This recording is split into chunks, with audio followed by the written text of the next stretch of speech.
bertanya masalah apa maksud dan tujuan Allah menciptakan manusia diberi akal, pikir dan hati, dan apa maksud tujuan Allah menciptakan manusia diberi nafsu untuk menggoda. Kalau pada dasarnya khairihi wa syarrihi minallah, api elek terasikan datang saking Allah. Kan ngonten mawon Gus, ngapunten nggih. Kula akhiri, wassalamualaikum warahmatullahi wabarakatuh. Waalaikumsalam warahmatullahi wabarakatuh.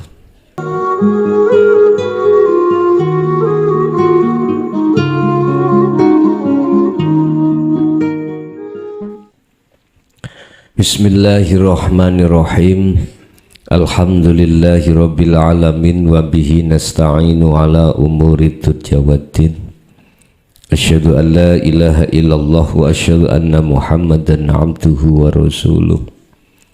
Allahumma salli wa sallim wa barik alaihi wa ala alihi wa ashabihi ajmain, amma ba'd. Hadratul kiram dumateng para alim, para ulama, asatid wa asatidah, dumateng para kiai, mbah yai, sesepuh, bini sepuh, jemaah sewilayah Kabupaten Sidoarjo, Kecamatan Krian, kulluhum ajmain rahimakumullah. Alhamdulillah, dalam kesempatan malam hari ini kita masih diperkenankan Allah untuk bertemu dan berwajah dalam rangka ngaji rutin setiap Ahad keempat, yang tadi sampai saya lupa kalau belum memasang status. Mohon maaf. Kelawan rahmat hidayahnya lah sehingga kita pada malam hari ini dikumpulkan dalam suasana ta'lim muta'alim,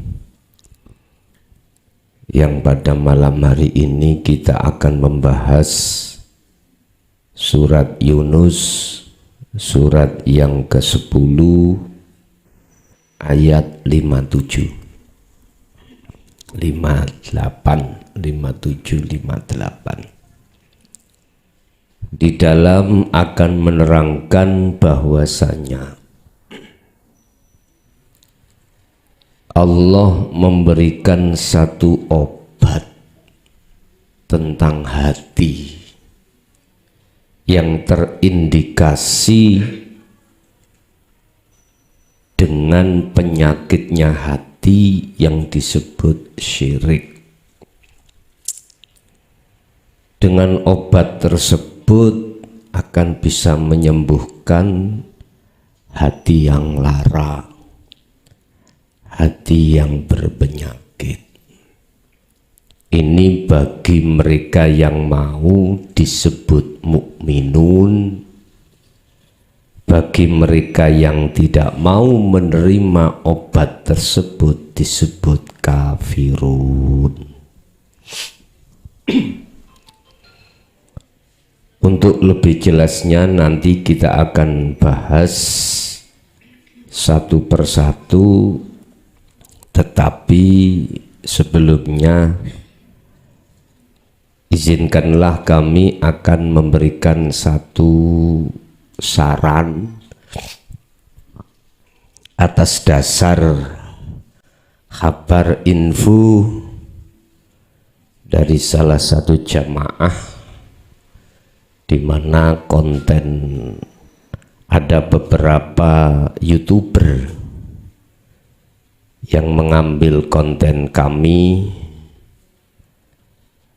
mengatasnamakan Ponpes Jaya Baru Krian, ya, atau YouTuber yang lain yang memakai alma mater Ponpes Jaya Baru. Tolong untuk diganti nama channelnya, tolong untuk diganti. Saya kasih waktu 7 kali 24 jam. Bila mana itu tidak diindahkan, kami akan backlist. Ya, kami akan backlist hal itu karena konten kami dipotong-potong, ya, dan diberikan judul yang ekstrim. Oleh karena kami punya hak cipta, Menkumham, sebetulnya kami sudah sejak dulu diberikan info pihak yang berwajib, salah satu jamaah kita, untuk membacklist, tapi gak mentolo aku, sebab mereka juga kerja cari uang. Tapi tolong saran saya dipenuhi persyaratan. Silakan Anda pakai channel apapun, silakan mengupload konten saya, tapi satu, pertama jangan pakai alma mater Ponpes Jaya Baru. Yang kedua, jangan pernah dipotong-potong, karena potongan-potongan itu gak sinkron jadinya, gak original, akhirnya membingungkan umat masyarakat yang mendengarkan. Jadi siapapun Anda, manakala tidak mengindahkan himbauan saya 7 kali 24 jam, jangan salahkan kami untuk membacklist. Paham Pak G? Saya tidak menyebut inisial pun, itu sudah saya empet berbulan-bulan, tapi tak jarki, sudah saya peringatkan. Tapi kalau masih tetap, ya Gusti Allah, ya kadang ya sok muring-muring, ya buatan apa-apa, proses itu proses pun. Kita masuk pada surat Yunus, surat yang ke-10 ayat 57. Kita mulai sejak akil balik Pak, sampai umur kita beda-beda ini. Ada yang mungkin 30, ada yang 40, ada yang 50, bahkan ada yang 70, bahkan wis ndang is dead. Bermacam-macam, gak laki gak perempuan. Masa demi masa, waktu demi waktu, ruhaniyah kita tidak terasa kalau kita itu telah menyekutukan Allah. Kita penuhi jagatnya hati kita, ruhaniyah kita itu dengan perbuatan-perbuatan yang menyekutukan Allah. Mengapa kita tidak tahu? Mengapa kita tidak merasa kalau kita menyekutukan Allah? Karena itu syirik yang bersifatkan paling halus, yaitu syirik khafi. Kita tahu, semua manusia tahu dan sadar kok sebetulnya. Kalau kita manusia itu sifatnya la haula wala quwata.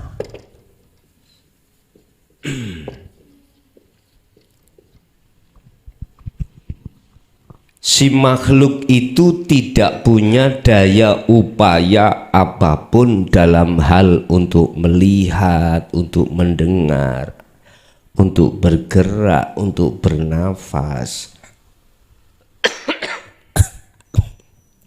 apapun. Wala quwata, dan juga tidak punya kekuatan. Iki sifat makhluk sebenarnya.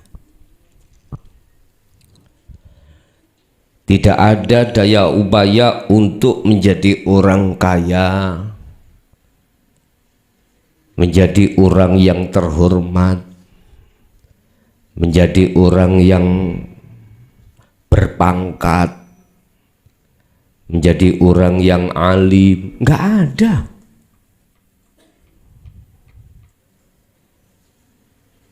Dan juga kita tidak punya sedikit pun kekuatan untuk menggerakkan apapun, nggak bisa. Kekuatan untuk menolong tidak bisa, nggak punya si makhluk ini. Lah, manakala itu terjadi kekuatan atau daya upaya, jelas toh itu datangnya illa billah. Mengapa kita nggak sadar? Kalau kedepnya meripat, apa kedepnya meripat itu? Kedepnya mata, itu sesungguhnya ada sesuatu yang halus yang ngedepkan, bener ya, ngedepkan ya, mengedipkan. Kita senyum, kita tidak tahu di situ ada sesuatu yang halus yang mensenyumkan. Mengapa hal ini terjadi? Kita lalai yang sebenarnya. Mengapa diri manusia banyak yang tidak mengindahkan seruan Allah, padahal aku yakin semua manusia itu faham tentang la haula wala quwata estu.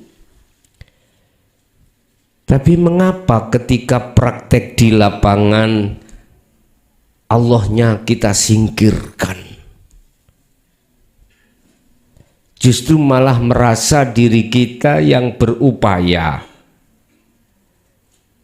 merasa diri kita yang kuat, yang alim lah, yang kaya lah, yang pandai lah, bermacam-macam. Sampai Allah memperingatkan dalam satu ayat, wal asri innal insana lafi khusrin. Demi masa sesungguhnya banyak manusia yang sangat merugi. Apa maksud merugi? Waktu demi waktu kita pergunakan untuk menyingkirkan Allah dari kita.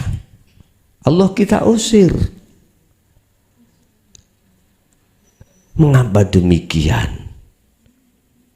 Dan mengapa kita merasa tidak mengusir Allah, khususnya umat Islam? Pada umumnya umat manusia nggak merasa kalau kita menyingkirkan Tuhan dari diri kita. Mengapa demikian? Jawabannya sederhana. Karena kita tolak obat dari Tuhan. Obat dari Allah untuk rohaniyah kita tolak. Sehingga penolakan itulah kita digolongkan golongan al-kafirun, golongan yang mengingkari, menolak atas obat itu. Obat itulah Pak yang disebut dinul haq. Obat itulah Pak yang disebut ajaran-ajaran yang mendidik rohaniyah kita untuk mengesahkan Tuhan, mengesahkan Allah. Berkenaan dengan itu kita masih punya kesempatan, khususnya yang telah mendengarkan baik langsung atau tidak langsung, kita masih dikasih kesempatan. Umur untuk memperbaiki diri. Ya ayyuhan nas, wahai para manusia. Ini tidak hanya umat Islam, Pak. Umat manapun masuk di dalam seruan ini. Ya ayyuhan nasu, wahai para manusia. Qad ja'akum, sungguh telah datang terhadapmu. Apa yang datang? Mau'idhatun, obat. Mau'idhatun bisa dikatakan pelajaran. Dinul haq. Min rabbikum, datangnya dari mana? Dari Tuhanmu. Rob di sini pakai bahasa Rob, berarti untuk umum. Karena yang dipanggil An-Nas untuk umum. Kalau yang dipanggil Nas mesti Rob. Kalau yang dipanggil iku mukmin mesti Allah. Begitu. Ini untuk umum. Boleh untuk umat Islam, Nasrani, Hindu, Buddha dan lainnya, silakan. Berarti aku ngeji iki tidak mengaji pada umat Islam aja, tapi juga seluruh umat manusia. Sungguh telah datang satu obat hati yang terindikasi syirik dari Tuhanmu. Sifatnya obat itu wasyifaun, bisa dikatakan wasyifaun, dan satu obat penyembuh lima maring opo. Lima terhadap hati atau terhadap penyakit fisuduri yang ada di dalam hatimu, yang ada di dalam dadamu. Berarti maksudnya hati, maksudnya ruhaniyah. Wasyifaul lima fisudur, dan satu obat terhadap penyakitnya hati yang disebut syirik. Lima terhadap penyakit atau syirik fisudur yang berada di dalam hati. Yes. Kita kembali ke pokok. Apa pokoknya? Mau'idhatun. Niki obatnya, Pak. Mau'idhatun.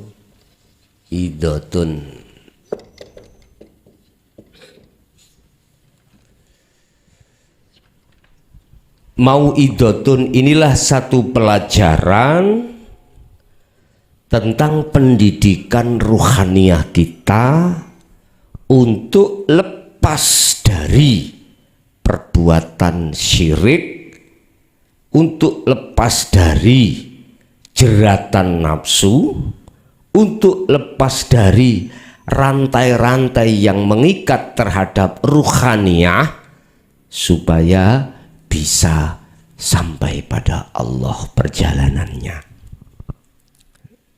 Kalau di dalam hikam itu diterangkan gini, bagaimana mungkin ketika kau dirantai di cagak rumahmu, terus disuruh untuk ke musola al-Mahfud, kriyan ini apa bisa? Jawabannya tetap tidak bisa sepanjang rantai itu belum dilepaskan. Bagaimana mungkin syirik yang sudah masuk di dalam hati kita akan bisa lepas dari ruhaniyah ini Dan untuk bisa sampai pada Allah dalam kewusulan bertemu Allah, manakala kesyirikan itu belum dilepaskan, tidak bisa. Terlebih dulu harus dilepaskan rantai syirik ini. Gambaran rantai syirik itu bagaimana toh Pak? Gini,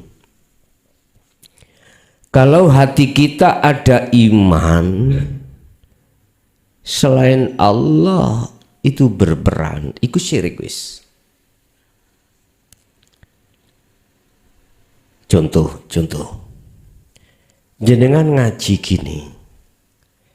Kalau hatimu itu iman, beriman, yang memberikan, mendidik, membimbing jenengan itu saya mukhlason makhluk, syirik Anda. Anda syirik. Halus wangi, halus.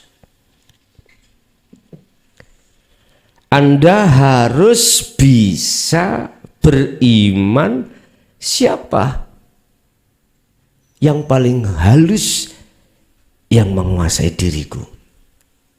Jelas Allah. Tentang iman, dinul haq itu adalah wajah ruh. Wajah itu di depan toh Pak nggih. Wajah ruh iku iman yang benar harus pada Allahnya.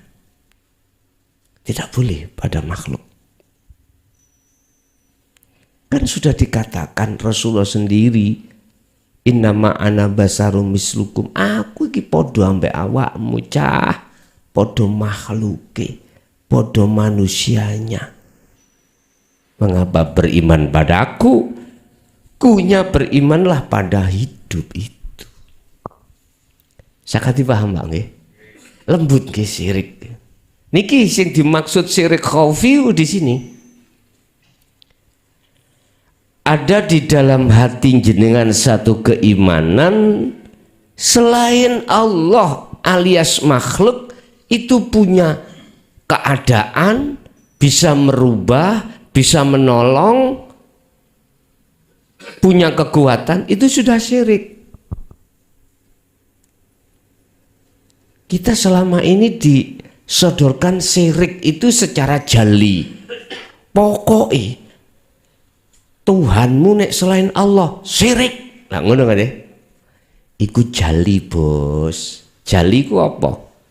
Jelas secara zahiriyah. Miturut umat Islam. Sama. Selain agama Islam menganggap sampean ya nek nyembah Allah ya syirik. Dia menuduh syirik.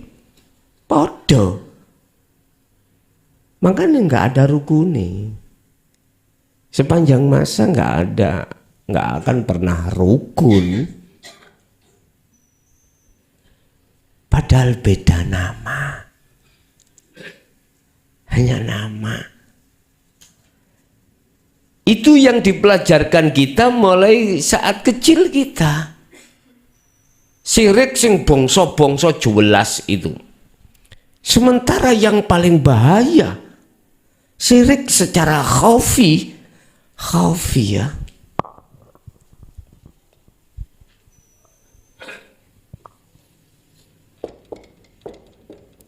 Iki yang tidak pernah dibahas. Mengapa nggak dibahas? Karena khafi ini ada di wilayah hakikat makrifat. Sementara kita dan imam-imam kita mau hakikat. Bisa. Enggak mau. Alah, nanti lah tutuk-tutuk dewi ndasmu ngono. Enggak bisa, Pak. Saya logikakan. Bagaimana mungkin kau akan bisa sampai ke musola al-mahfud sementara dirimu itu dirantai di cagak rumahmu? Enggak bisa. Kudu itu dilepas. Wis kembali kepada syirik. Padahal sering sekali setiap detik, bahkan kadang-kadang setiap aktivitas, dalam hati kita ada iman selain Allah. Ada iman selain Allah. Menuduh makhluk iku haula wa quwata, punya daya upaya, bisa menolong, punya kekuatan. Iman kita ketika jatuh di situ, terus apa sinkron dengan la haula wala quwata illa billah? Gak sinkron. Iki sing salah Qur'ane apa iman kita ya? Manusianya. Jelas yang salah iman kita selama ini.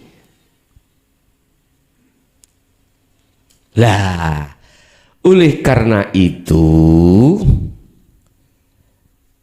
Allah menurunkan wahyu surat Yunus 57 ini. Dikarenakan umat manusia ini ruhaniyahnya terjangkit penyakit syirik berpuluh-puluh tahun. Asbabul nuzulnya ayat ini diturunkan oleh Allah karena kondisi umat manusia imannya sudah menyekutukan Allah. Diturunkanlah obatnya. Penyakitiku mau tambah nemen, diturunkan obatnya, mau idotun, mau itu. Pitutur bagaimana caranya kita pertama menyingkirkan syirik yang ada di dalam hati itu. Jadi mau idoh itu isinya adalah tentang sistem ajaran bagaimana menyingkirkan syirik dalam hati, bagaimana cara melepaskan rantai syirik dalam hati. Otomatis kita kembali sumbernya, pokoknya ada di zikir sirul asrar. Karena di dalam zikir itu yang pertama jalan rasa, jalan iman. Yang iman itu menancapkan tentang hanya Sang Yang Esa yang berperan. Akhirnya bahasa umat Islam, ketika saat Anda menjalankan zikir sirul asr di pos su'aul basiroh, dorongan dengan zikir sir, senajana walaupun zikir sir itu masih mengatakan nama Allah, itu untuk umat Islam. Nah, umat Hindu bagaimana? Ya sebutin nama Tuhanmu, jangan Allah. Terus Nasrani, sebutin nama Tuhanmu Allah, misalkan. Sebutin Allah, encepno barengkan terhadap su'aul basiro, rasa atau iman ini. Inilah cara untuk melogrokkan syirik di dalam hatimu tentang iman. Anda menuduh bahwasanya mengimani selain daripada Allah, daripada Tuhan itu haula wa quwata, punya daya upaya, bisa menolong dan lain sebagainya, punya kekuatan. Nah iki kok ben logrok. Umat Islam satu hari satu malam diberikan kesempatan 5 waktu yang namanya sholat syariat. Gunakan untuk membersihkan kesirikan dalam hatimu. Caranya itu. Kau harus masuk di dalam dzikir sirul asrar. mulai takbiratul ikhram sampai salam, sirul asrornya kembangkan terus. Ingat, nanti dikatakan sudah bebas, sudah bersih, itu jawabannya ada di surat Al-An'am 79. Al-An'am ayat 79. Sering sampai baca kok itu, tapi orang ngerti karepe. Wis pokoke maca, tapi orang ngerti kebanyakan.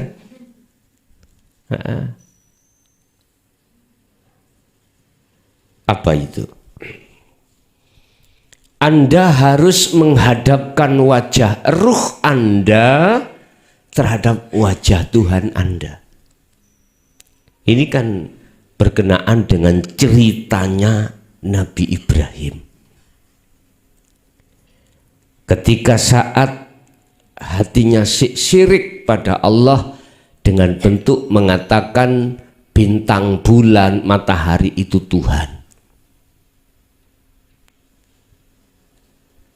Oh, ternyata bukan. Bintang ketika disebut beliau, oh itu Tuhan. Mengapa kok Tuhan bisa mengeluarkan cahaya?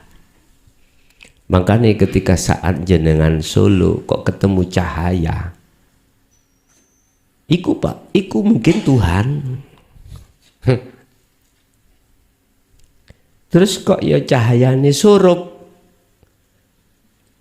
Oh bukan, karena Tuhan itu, karena Allah itu tidak akan berubah. Lagi berubah ya.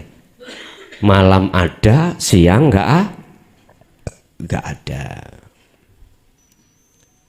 Oh bukan, ketemu lebih besar lagi bulan, lebih bentar, lebih bercahaya. Oh ini kali. Ternyata siang hari enggak ada. Oh bukan. Akhirnya siang hari ketemu matahari. Oh ini lebih bersinar, ya dah, mendatangkan kehidupan, sumber energi. Wah jelas ini pada saat itu.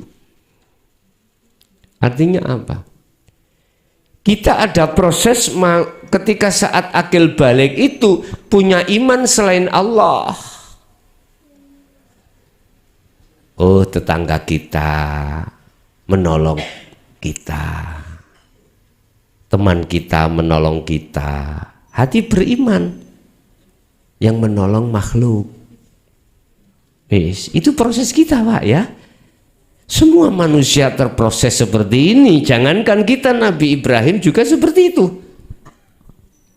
Udah. Lalu ketemulah Nabi Ibrahim itu surat Al-An'am ayat 79. Dikatakan di situ. Nah ini letaknya di sini nanti. Inni wajjahtu wajhiyah lilladzi fataras samawati wal arda hanifan wa ma ana minal musyrikin. Sesungguhnya saya siapa? Orang-orang umum, saya ini maksudnya mereka mengartikan menuduh si jasadnya Nabi Ibrahim jasadnya.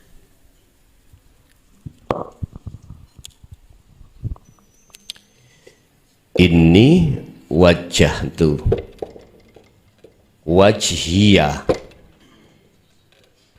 Iki ruh, iki Allah hidup.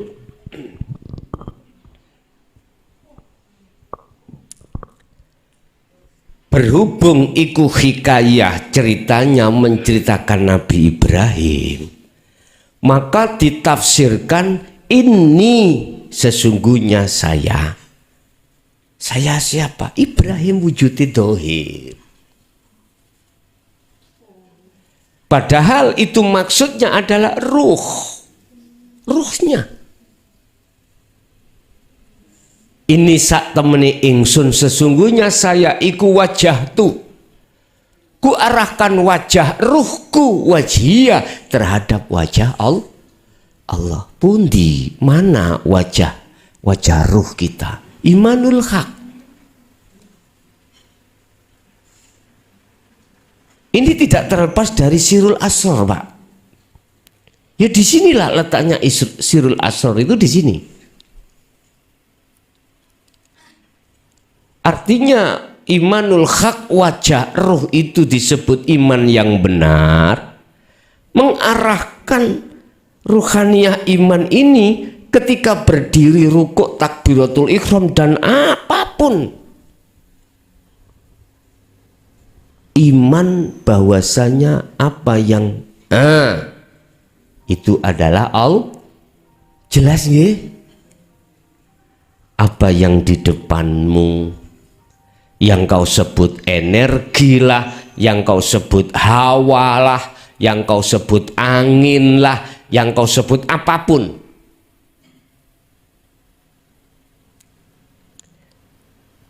sesuatu yang halus itu, bahasa orang Jawa, yo iku urip, disebut wajah Allah. Arahkan imanmu di situ. Lah inilah yang dimaksud wajah tu wajhiyah. Sifatnya sesuatu yang halus, fatoros samawati wal ard, yang menguasai, yang menciptakan, yang menggerakkan samawati wal ard, jagat jasad dan jagat ruhaniyah, jagat bumi dan jagat langit.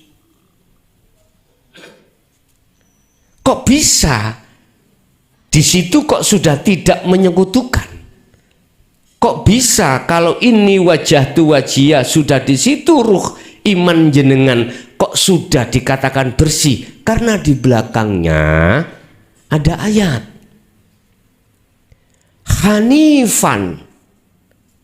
Hanifan itu olehnya iman itu teman-teman iman lah gitu loh. Cara orang ngencep no paku, jelep teman loh Pak. Mboten duk pucuk etok mlebu wis dijarno, bukan itu. Ya sama-sama ngadeke tapi mlebu ndase tok. Mlebu apa? Pucuk etok. Ini gampang goyah Pak. Disenggol kecoa roboh. Artinya iman yang dimaksud hanifan, dimaksud hanifan itu adalah ibarat paku sudah mancep sak pangkal-pangkali. Udah. Jadi gak goyah.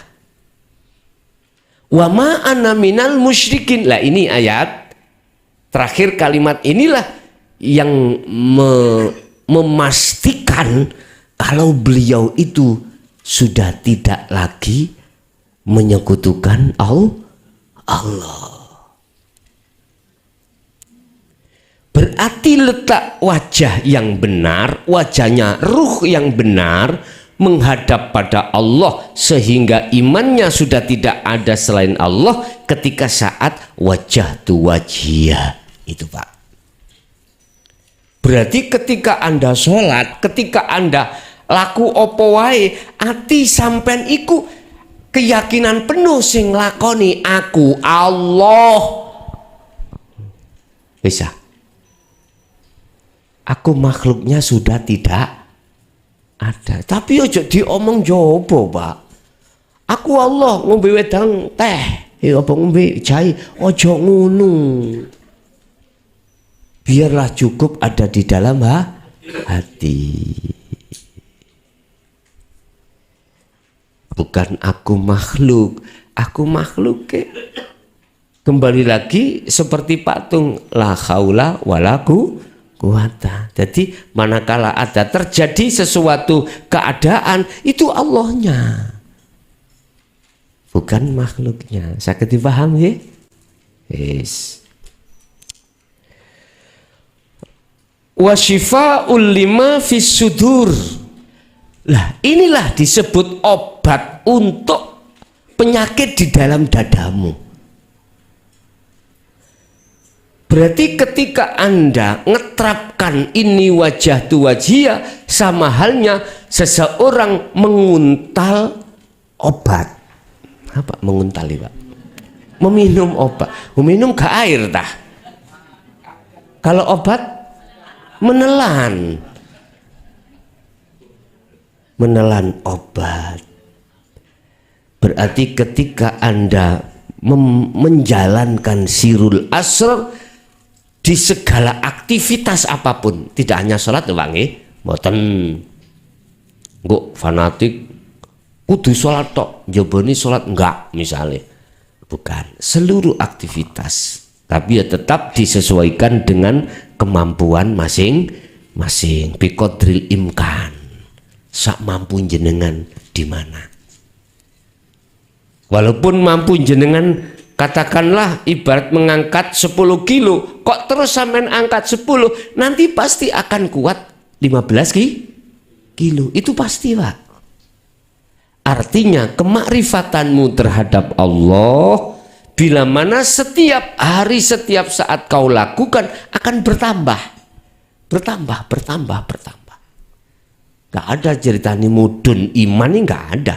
Iman sampai terus. Dengan catatan bila mana fastaqomu, terus jalankan itu. Berarti kita setiap saat dan waktu mengesak obat. Apa? Mensaku ya, nyaku obat. Oleh Pak sampai niku menyaku duit silakan, tapi ojo lali sangu obat. Sebab obat ini pasti kau butuhkan setiap saat dan waktu. Kalau obat ini sampai simpen ning lemari oma, terus jenengan keluar budal kerja gak sampai gowo, nek kumat ya opo? Ayo penyakit mosok leren mulih kadoan, makanya dikesak aja, disaku aja obat itu. Artinya Bapak Ibu, sirul asr itu terus sampean pegang, nanti sampean beto. Dah mau idoh atau obat itu wahudan sebagai petunjuk, warohmah juga sebagai penolong. Kanggo sopo Pak? Lil mukminin, kanggo untuk khusus orang yang percaya. Obatku sampaikan, ilmuku ajarkan tentang dinul haq. Lagi belum mengatakan bagaimana caranya menguntal obat, menelan obat. Dengar tok lo ya. Selain lil mukminin, selain orang yang tidak, selain orang yang percaya, berarti orang yang tidak percaya krungu tok ning kuping gatel. Tahu gatel? Gerisin. Ada Pak ayat yang mengatakan itu. Enggak mau. Ketika saat dia itu dibahaskan tentang Allah, dia enggak suka. Gawane dia kudu mulai ngaji apa kejeron. Bahasane kalimatnya kejeron durung wayahe. Syariat sik tipis. Wis berbagai macam alasan, bahkan lebih parah maneh. Tak jar-jar iku sesat iku, ada yang ngono. Ada yang mengatakan seperti itu. Ikulah golongan-golongan orang yang tidak beriman. Tetapi kalau diajak berbicara selain Allah, entah urusan dapur, ya, penggawaian, gajinya semua, sangat Pak, sangat apa? giat atau semangat. Kuwi gelem nyambut gawe sak wulan bayarane 200 juta. Semangat, Pak. Ekonomimu tambah mumbul, semangat. Apa? Sak wulan 200 juta ngecet ndase macan. Nek gelem. Bahasane bahasa kinayah. Semangat dijak ngomong babakan dunya ini semangat. Apalagi ketika kita itu memang keadaan ekonomi pas-pasan. Semangat. Nek kalau diajak membahas tentang ruhaniyah, tentang pendidikan tentang masalah Allah, alergi nganggape, pun males. Mereka itu yang disebut golongan kafirin. Jadi mau itu akan menjadi obat, akan menjadi hidayah, akan menjadi rahmat khusus lil mukminin, bagi sing percaya. Bagi yang percaya. Saya itu paling suka ngaji bab tentang ngeten iki di tengah-tengah orang yang tidak percaya. Paling suka Allah. Nah, nek di tengah-tengah yang sudah percaya, sudah iman, biasa-biasa sajalah gitu lah. Tapi lebih semangat kalau di tengah-tengah mereka yang menolak. Tapi yo iku Pak, perih kabeh. Tahu perih? Pedih. Karena apa? Obat kalau masuk bertemu terhadap penyakit mesti ada reaksi. Contohlah alkohol. Ayo sampean taruh di kulit Anda yang catu ada boroknya. Terasa perih enggak? Perih. Seakan-akan enggak mau, Pak. Pedih.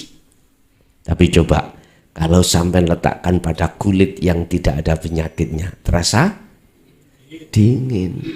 Bagi jenengan dingin ini, tambah sawan nang tutuk subuh nggih heeh nek ono gawe. Ngomong tutuk biar subuh kados mbah ini seneng ae. Seneng. Iya. Estu karena tedanane, karena itu makanannya. Nah, tapi bagi mereka lil kafirin nggak bisa. Walaupun di sini tidak ada tulisan lil kafirin, maksud daripada ayat ini kebalikan katanya, kebalikan mafhum mukhalafah namanya, kebalikan maksud. Tidak akan menjadi hidayah, tidak akan menjadi obat, tidak akan menjadi rahmat. Mau itu ini terhadap orang-orang lil kafirin. Sebab apa? Ditolak. Langsung ditolak, Pak. Saya itu pernah masuk dalam satu kota 2 kali ini. Nggak jadi. Karena ahli kitab di situ menolak. Ada salah satu jamaah di kota itu menginginkan saya untuk ngaji. Nah, ketika dia berkonsultasi terhadap tokoh-tokoh di sana tidak mengizinkan, dianggap apa yang kusampaikan mau itu ini aliran iya kan.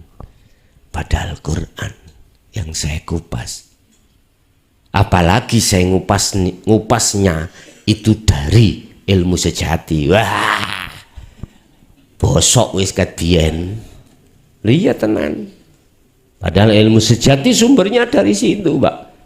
Cuman tauhidnya tidak ada syariatnya. Kalau saya masih ada syariatnya. Itu ditolak apa maneh, apalagi sampai sekarang belum bisa masuk. Ya sudah, Kata Gusti Allah, gak gelem yo gak paten. Jadi Gusti Allah, kuwi tak sayang. Jikalau kau nggak mau tak sayang, ya sudah. Bahkan ada kota itu sudah masuk, sudah 4 kali pertemuan, gegara puncak tokohnya yang ditokohkan di situ menolak. Nah itu akhirnya di cancel. Sabar Gus yo, lu tenang aja. Aku lu tambah seneng nek gak ngaji. Lu tuh Bu, Pak. Tambah seneng gak ngaji. Umpama berhenti ku tambah sawan. Iki kat biyen sing kula tunggu-tunggu toh. Kula tunggu-tunggu. Niku sing kula tunggu-tunggu. Kapan ya aku pensiun? Hanya itu yang saya tunggu-tunggu dari arah situ. Nggih mungkin nek bongkok Gus, nah, ya wis. Ya mbuh nek ngono. Kak maksudku baik salah siji tempat rutinan Gus tolong karena ada acara diberikan dulu bulan ini ya. Ngoten niku pun sungkan-sungkan. Itu yang kuharapkan. Supaya kami bisa kalau Pak putih-putih sing mibur kalau sing tak gepu ini kalau napa badminton saulan ora iso badminton paling saged 1 2 ngaten mboten saged ben minggu masa. Tapi tetap saya tidak akan pernah berhenti maju ke depan apapun resikonya. Tapi yaitu tetap nggih ngapunten tadi niku kula niki blank Pak. Blank banget sampai mboten tidak menyeleh status. Ya nggak ada statusnya ya. Status biasa kan saya ngaji di mana saya status. Tadi malam itu blank, pagi blank, berangkat nang Malang nikahan Bu aku mang tadi. Menikahkan, kok nikahan? Menikahkan salah satu jamaah di Malang sana yang beliau itu ada di Jakarta. Dia pulang aslinya Malang cuman kerjanya di Jakarta terus menyuruh saya untuk menikahkan gitu tadi di Malang. Jadi ya gula diupload kok tadi ngajinya diupload. Nggih, saya sendiri juga tidak menyetatus ya. Jenenge lho Pak ngeblank tadi. Nggih. Pun. Jadi mauidhah ini tidak bisa jadi hidayah, tidak bisa menjadi obat, tidak bisa menjadi rahmat penolong bagi lil kafirin. Tapi bagi yang lil mukminin justru mauidhah ini ajaran dinul haq akan menjadikan obat dalam hatimu untuk mengusir syirik dalam hatimu, sebagai hidayah dalam ruhaniyahmu, sebagai rahmat pertolongan Allah terhadap dirimu. 58 Kul katakan Muhammad bifadlillahi wa birahmatihi. Ini Rasulullah yang disuruh untuk mengatakan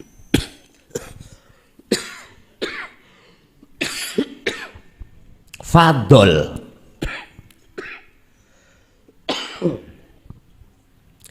karunia itu datangnya dari aku kata Allah. Wa birahmatihi, pertolongan itu ya dari aku. Lho, sampean cek mboten dewakno makhluk. Kul bifadlillah. Mana? Wa bi rahmatihi matihi wa bi rahmatihi bifadlillahi. Katakan Muhammad. Muhammad berarti pada waktu itu Nabi Muhammad makhluk toh Pak Bu ya.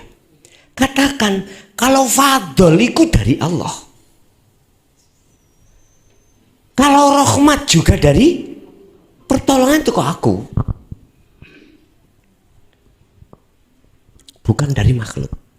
Artinya jenengan ojo pisan-pisan, jangan sekali-kali punya iman mau ido iku teko klason. Iman sampean. Jangan. Iki saya menegaskan dan meluruskan imanul hak, iman yang benar di situ.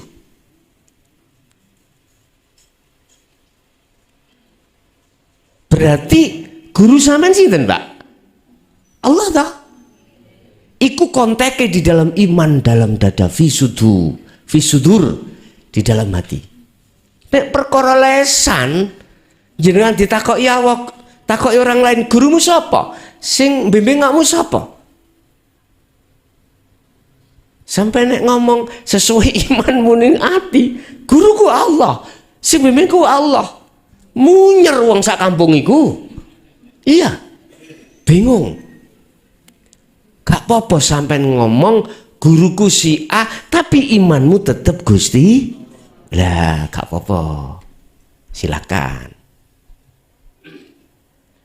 Katakan Muhammad bifadlillahi kelawan fadli Allah wa birahmatihi kelawan rahmati Allah fabidzalika falyafrahu.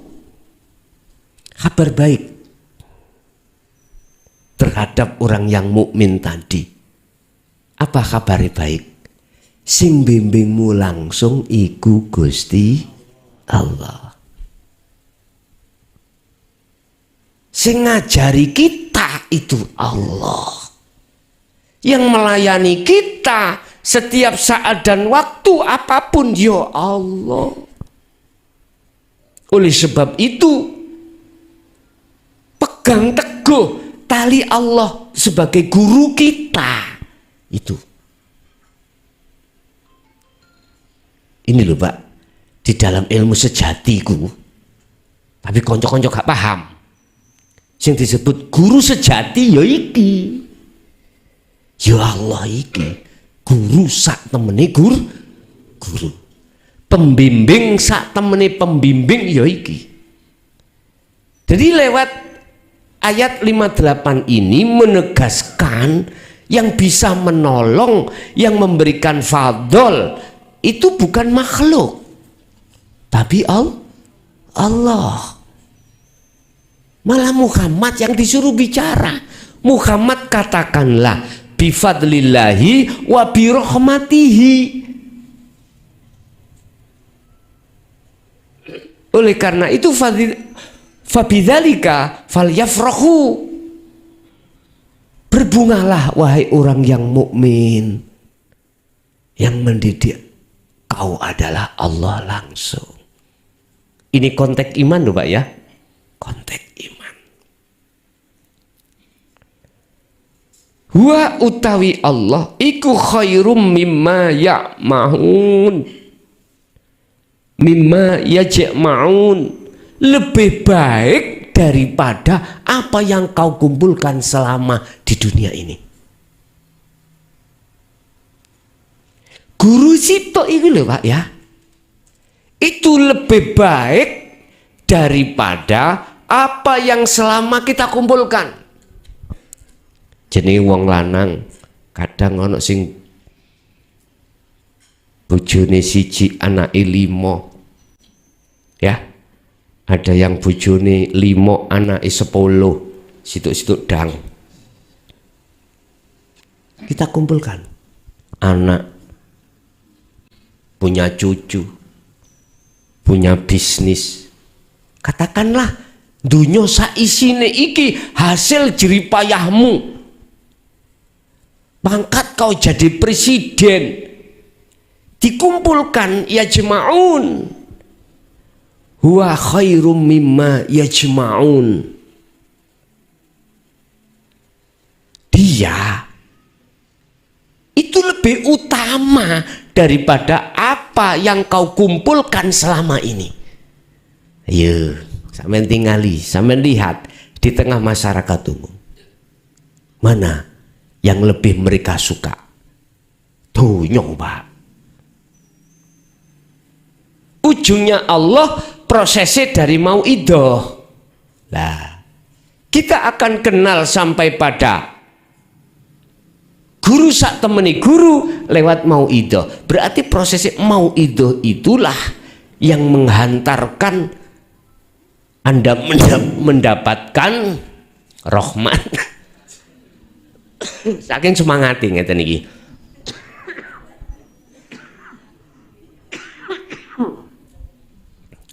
Kau mendapatkan rahmat, kau mendapatkan fadl berangkatnya dari mauidhah itu.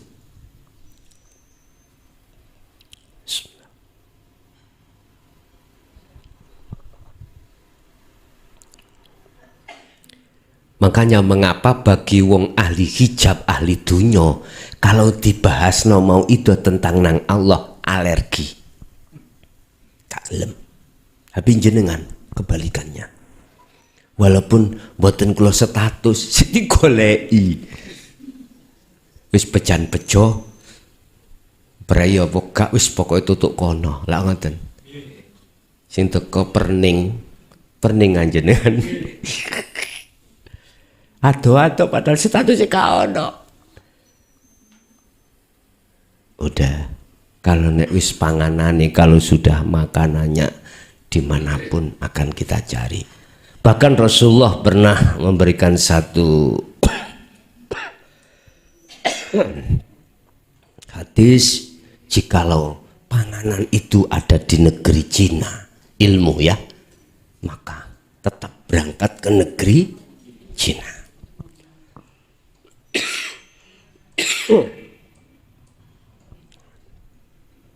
Kita akan mendapatkan air. Posisi kita sebagai gelas atau timbo. Ada sistem timbo marani sumur.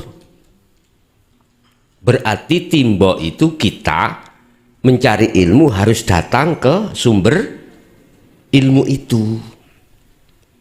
Sekarang dibalik sama Gusti Allah. Sumur marani timbo. Kinayah ge. Ger so iku ono zaman sumur iku mlaku-mlaku pengung. Sumur marani timbo, bukan timbo marani sumur. Ternyata jawabannya sekarang. Bukan kita yang ke negeri Cina. Cina sing mrene. Artinya orang yang dalam hatinya sudah Allah utus untuk menyampaikan dinul haq ini,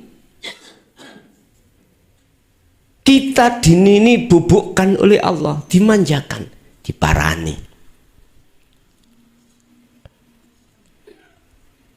Nang Jawa Tengah, nang Jawa Timur, nang Jakarta, nang Lampung, Riau, moro, yo iki jenenge sumur marani timbo.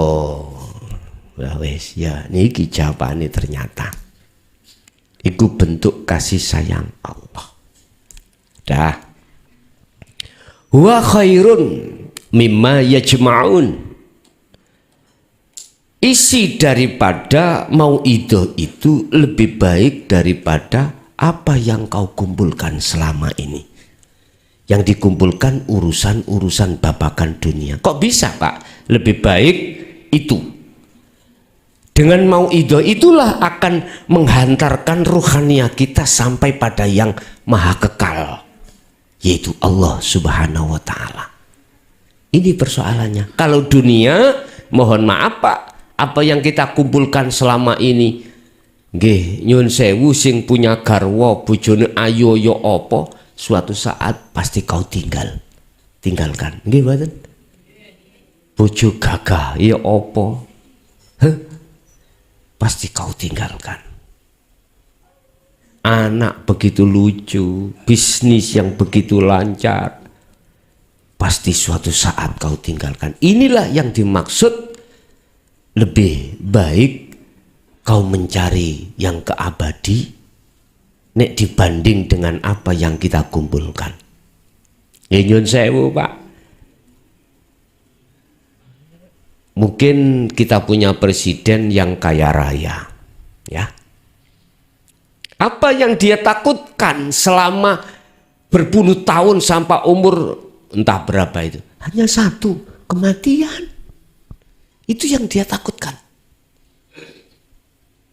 Padahal dia sadar, apa kekayaan yang kukumpulkan suatu saat pasti akan kutinggalkan.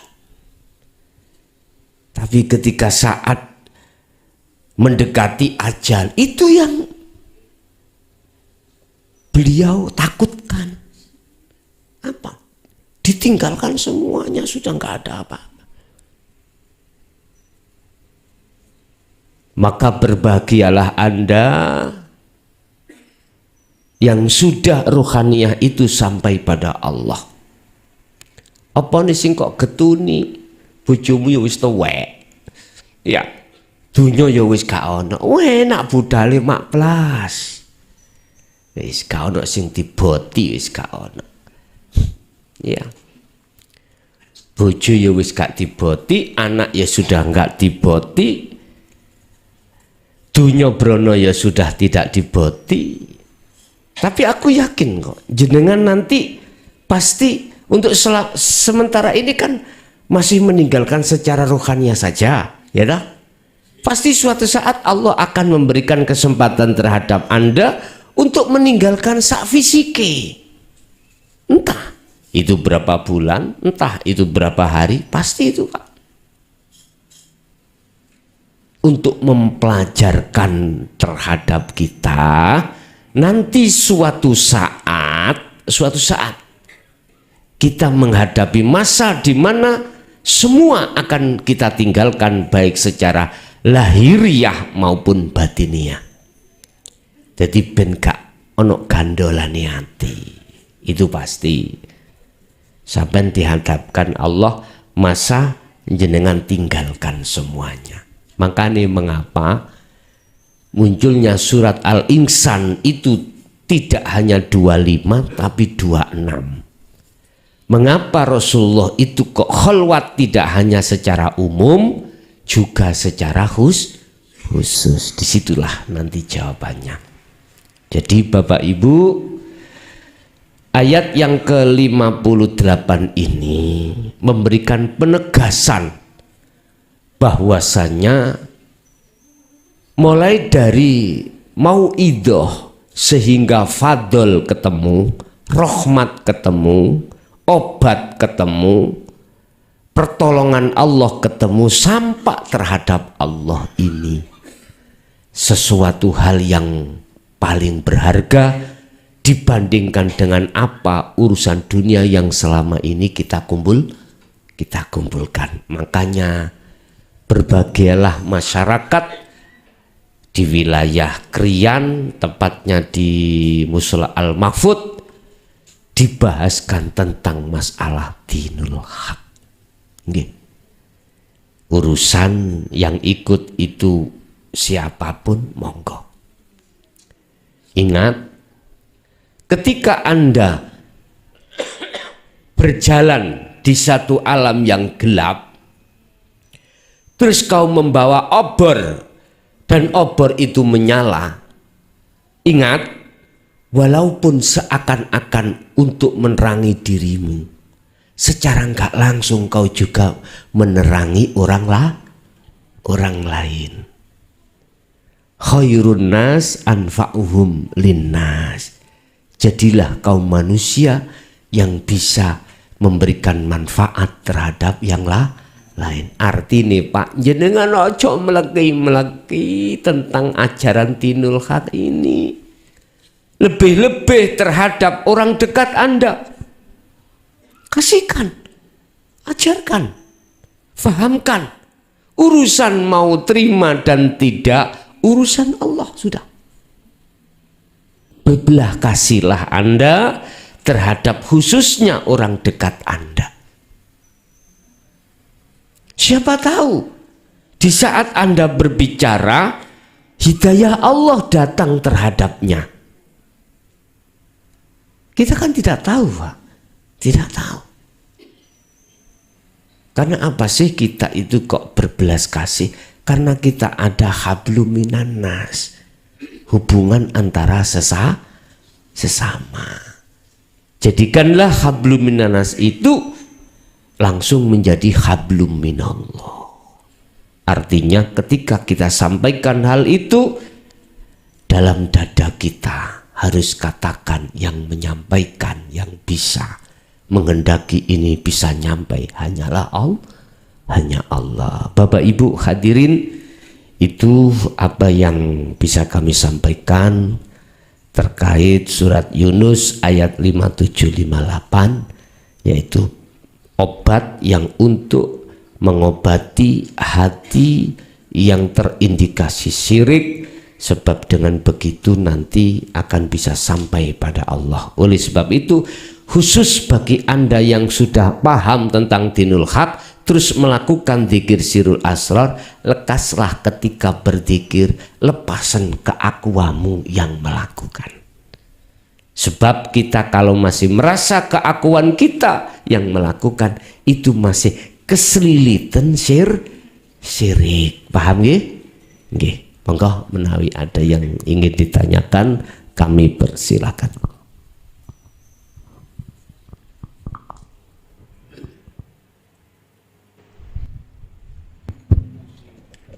Bismillahirrahmanirrahim.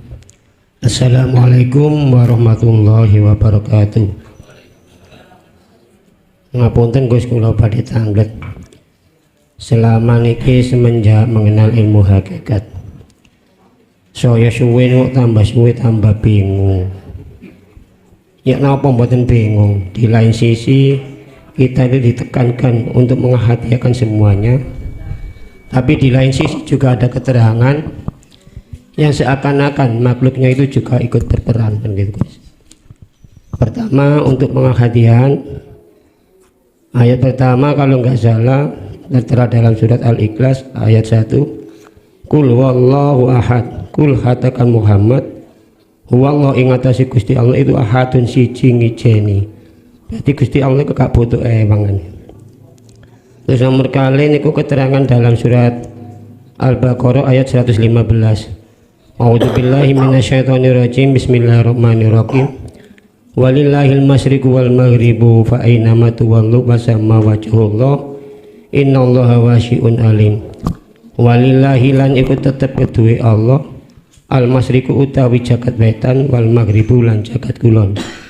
Fa aina ma mongko ing endi-endi enggon tuwalu madhep sira kabeh. Pasama mongko ing kun sira madhep wajhung marang dadi Allah. Innallaha satun Gusti Allah wasi'un tat kan jembat alim untuk kang utanane. Juga dikuatkan dengan sifat wajibnya Allah, sifat wenangnya Allah, bahkan syafaat mutlak milik Allah, tidak boleh dimiliki oleh siapapun, kan gitu guys. Tapi di lain sisi ada keterangan yang seakan-akan makhluknya itu juga ikut berperan.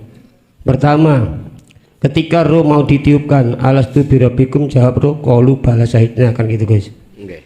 Terus kedua, ada sabda Allah yang disampaikan oleh Rasulullah, a'udzubillahi minasyaitonirrajim, bismillahirrahmanirrahim. Ikhtanim khamsa qabla khamsin hayataka qabla mautika wa shigadaka qabla sakamika wa firaqaka qabla syuklika wa syababaka qabla harmika wa kinnaka qabla fakrika. Jagalah 5 sebelum datangnya 5. Diberi tugas untuk menjaga, kan gitu guys makhluknya. Terus ketiga, ada keterangan Allah tidak akan merubah nasib suatu kaum kalau kaum itu tidak merubah nasibnya sendiri, kan gitu guys. Okay. Terus juga ada keterangan katanya Allah itu tergantung dari prasangka hambanya. Nah yang jadi pertanyaan kan gini guys, kira-kira dosakah kita di saat dihadapkan Allah, jasad ini dihadapkan waktu maksiat, terus di hati muncul rasa akunya Allah, itu gimana Gus? Apakah makhluknya itu tetap juga berperan atau yang berjalan ini hanya sifat jaiznya Allah guys? Nah, gitu. Terus pertanyaan kedua gitu, tanya masalah apa maksud dan tujuan Allah menciptakan manusia diberi akal, pikir dan hati, dan apa maksud tujuan Allah menciptakan manusia diberi nafsu untuk menggoda. Kalau pada dasarnya khairihi wa syarrihi minallah, api elek terasikan datang saking Allah. Kan konten mohon Gus ngapunten nggih. Akhiri wassalamualaikum warahmatullahi wabarakatuh. Waalaikumsalam warahmatullahi wabarakatuh. Dari penjabaran berbagai dasar hujah baik Quran maupun hadis tadi, itu memberikan pahaman terhadap kita bahwasanya ada dua sudut pandang. Oleh karena manusia ruhnya itu dibekali dua sifat oleh Allah, yaitu sifat basariyah dan basiroh, maka apa yang dipandang menurut pandangan basariyah itu tidak sama dengan yang dipandang basiroh. Secara pandangan basariyah, apa sih basariyah itu? Pandangan manusia, pandangan jasmani.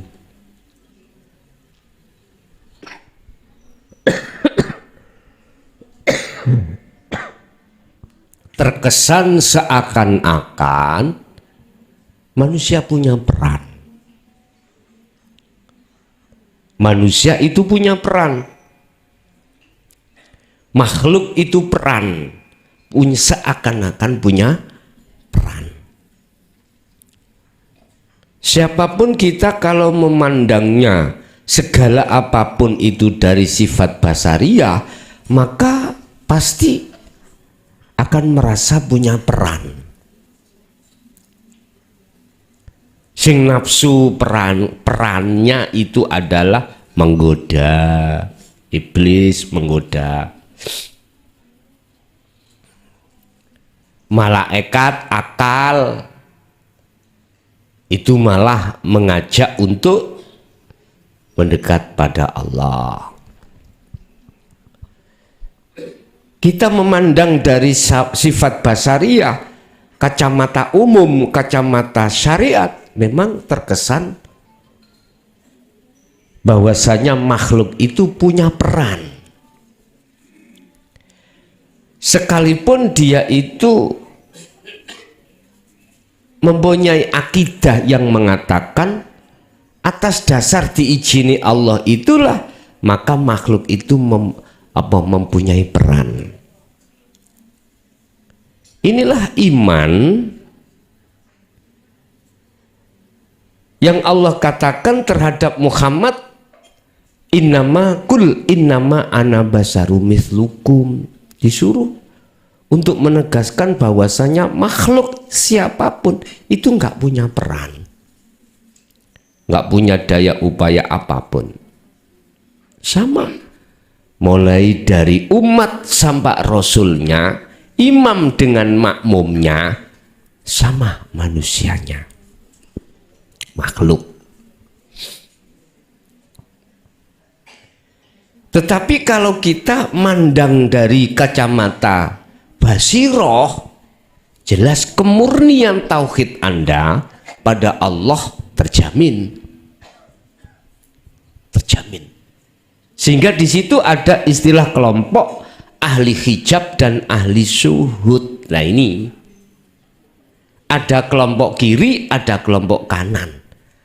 Ada kelompok kegelapan, ada kelompok yang terang benerang. Apa sebabnya kita dikelompokkan Allah di dalam kelompok kegelapan?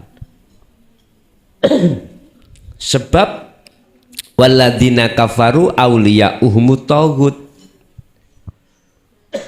Iman kita terhadap selain Allah. Buktinya itu tadi, merasa mengimani diri kita yang berperan. Itu akibat karena kita memakai kacamata basariyah.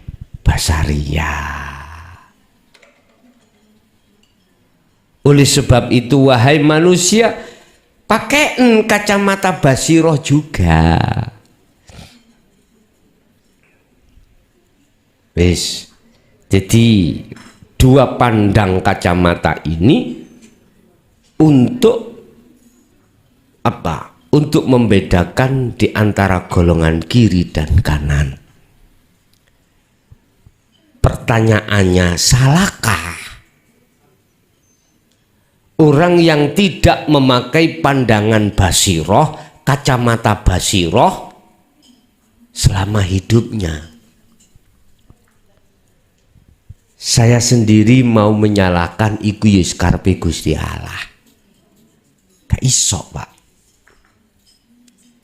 Tapi semuanya punya konsekuensi masing-masing.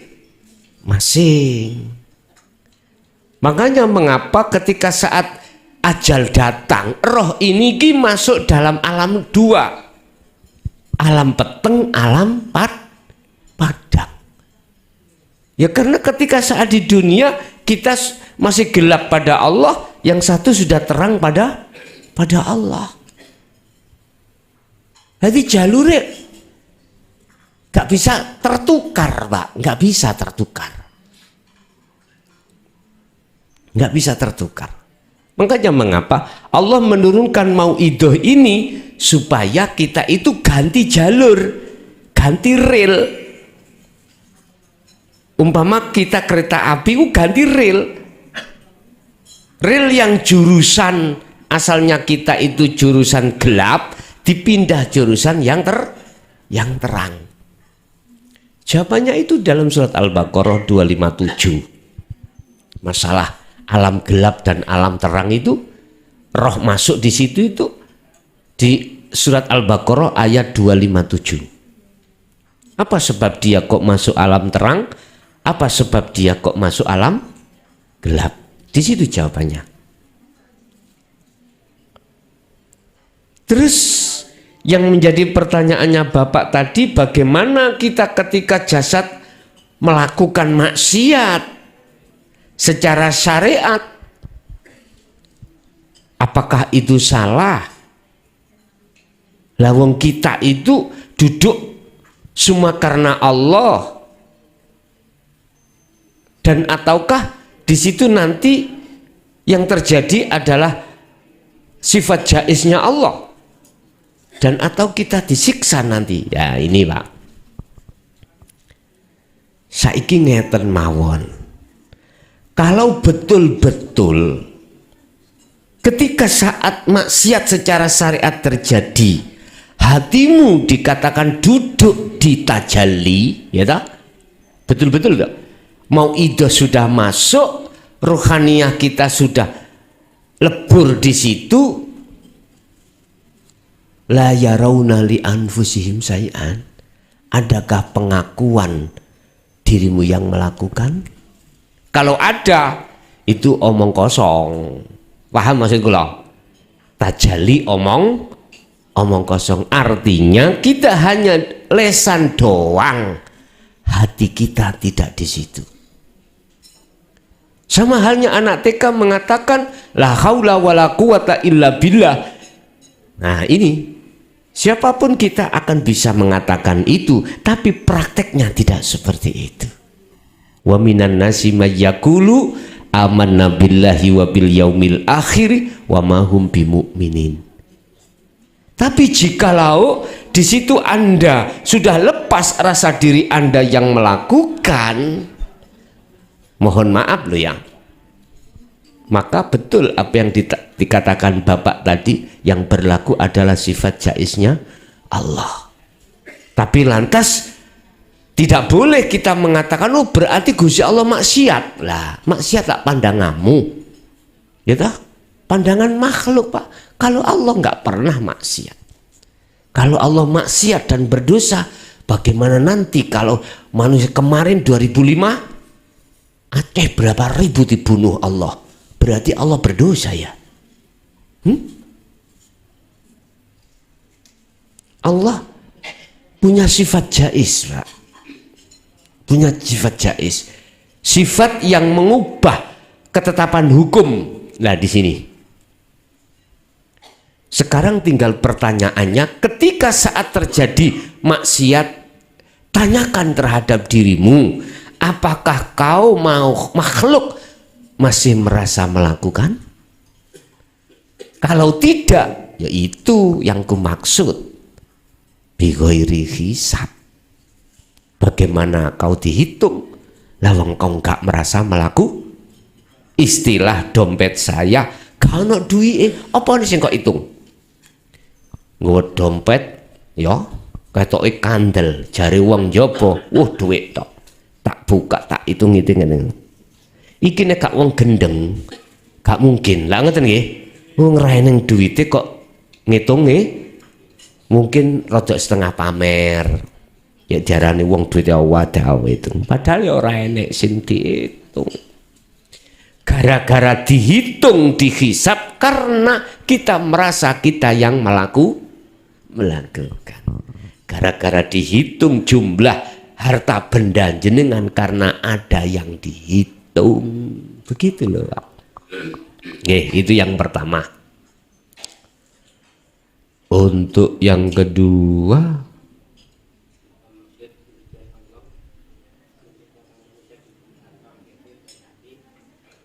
oh ya.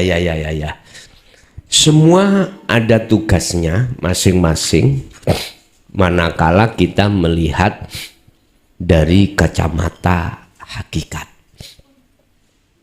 Kita memandang kacamata syariat jelas. Ada baik, ada jelek. Ada yang menyesatkan, ada yang membawa hidayah. Ini sampai zaman akhir zaman pun tidak pernah rukun, Pak. Nggak pernah rukun. Tapi kalau kita ambil dari kacamata basiroh, siapa yang berperan di situ sesungguhnya? Nah, ini akhirnya seperti nafsu iblis, mohon maaf, itu kalau tidak digerakkan Allah, tidak diperintahkan Allah untuk menggoda, ya enggak bisa goda, nggak bisa goda. Kalau kita mandangnya dari basiroh loh, Pak, akhirnya kita tidak akan pernah menyalahkan nafsu atau iblis. Kalau mandang dari basiroh, kita tidak melihat makhluknya Jibril atau malaikat yang membawa hidayah, wahyu yang diutus oleh Allah menyampaikan. Tidak.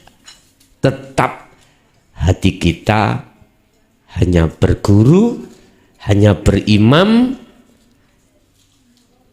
hanya pada Allah. Basiroh. Lah nek basaria beda, Pak. Makanya hablum minan nas dengan hablum minallah beda. Hablum minan nas taklimu ta'alimnya kita ya patuh pada guru makhluk. Karena kita menganggap ya si makhluk itu yang mengajari saya mau itu untuk mengenal Allah. Tapi tolong jangan duduk di situ. Sekali lagi, duduklah di dalam kebenaran, kacamata basiroh. Supaya apa sih? Supaya pemujaan Anda itu biar nggak salah. Puji-puja, penyembahan kita sebagai makhluk itu biar tidak salah. Jadi sesuai ini wajah tu wajhiyah, biar di situ. Wajhiyah itu bukan makhluk, Pak.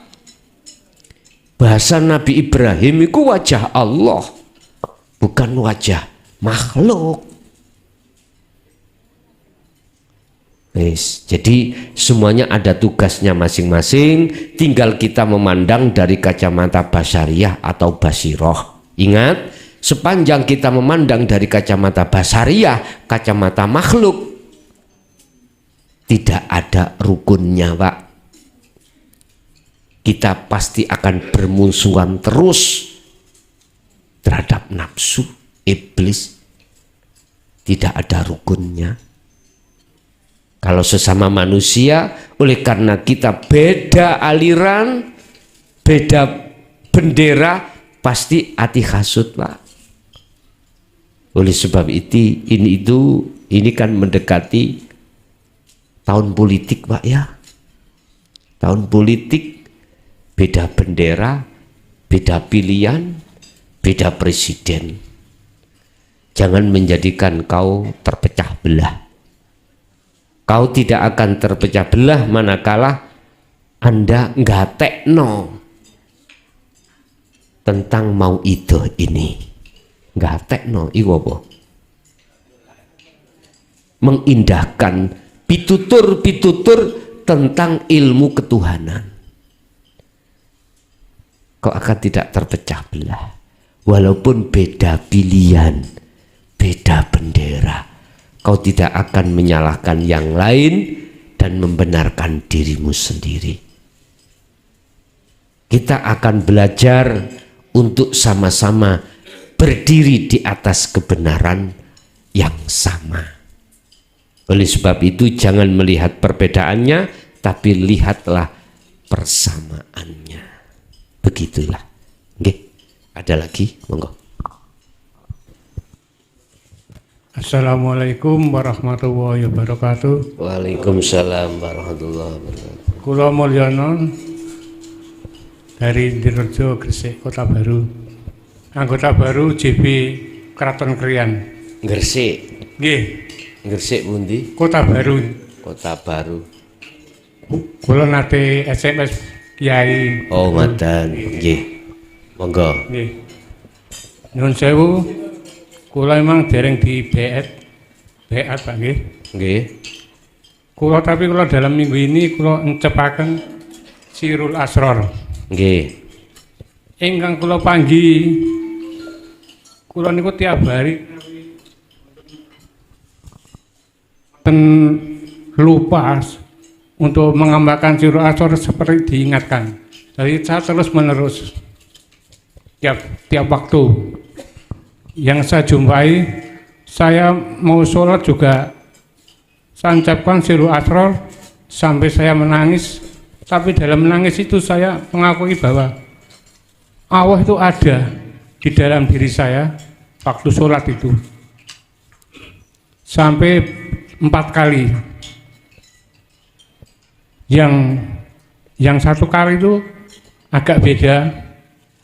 Saya ucapkan Sirul Asror dalam sholat itu hanya Allah yang saya ingat, dan waktu rakaat kedua sampai keempat itu saya merasakan saya tidak ada. Saya merasakan tidak ada diri wujud saya ini seperti. Hanya itu yang saya pertanyakan, mohon dijabarkan. Terima kasih. Wassalamualaikum warahmatullahi wabarakatuh. Waalaikumsalam warahmatullahi wabarakatuh. Ketika saat Sirul Asr itu sudah berjalan, maka mesti yang terjadi adalah kefanaan. Karena pos pertama adalah fungsinya menafikan, meniadakan keakuan makhluk yang segala-galanya. Cuman di situ nanti ada efek samping terhadap jasmani kita. Apa efek sampingnya? Bisa jadi ketika jenengan sholat lupa akan rakaat. Dapat berapa? Lupa.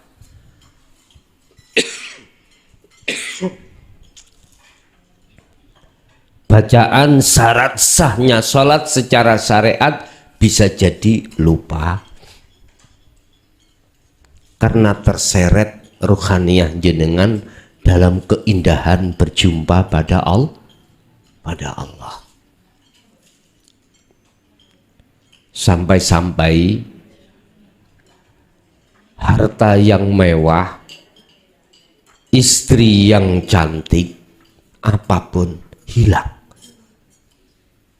ditelan badai di situ, nggak tampil. Nah, saran saya, pertama jangan pernah takut, sebab prosesnya kadang-kadang ngejer, nangis, dan lain sebagainya. Pokoknya tidak wajar menurut pandangan manusia lain. Pokoknya jangan takut. Apapun yang terjadi di situ, wa aslimu lahu, serahkan pada Allah. Kita tidak akan pernah takut kalau kita tetap iman, merasa yang memperjalankan adalah Allah. Berarti kita tidak akan pernah takut, jalan terus, manakala tetap kita gecokan. Mboten sarungi kiai lo ya, ngomong gecokan sarungi kiai gitu. Enggak masuk itu. Wong sarungi lo kadang ya kena uyuh, kena macam-macam. Bukan. Gecokan taline Allah itu. Bon. Jadi itulah Pak proses ketika saat sirul asrar kita praktekkan di tengah-tengah sholat. Dan juga saran saya berikutnya, jalankan di luar sholat pun harus kita jalankan semampu di dalam diri jenengan. Monggo sak sekecane, ngaten. Nggih. Terus masalah belum berbaiat, nggak ada masalah Pak. Saya anggap itu tadi Anda sudah klik yang baiatkan Allah. Sama sudah yakin kalau semuanya itu Allah, berarti sudah sambung. Sebab tujuan baiat adalah menyambungkan tali ruh pada Allah yang keputus. Yang biasanya kami lakukan seperti itu kan secara simbolis Pak, secara syariatnya saja. Secara hakikatnya bila mana hati sampean sudah beriman semua itu Allah, berarti tali sampean sudah sambung. Begitu nggih? Nggih, mboten apa-apa. Ada lagi, silakan.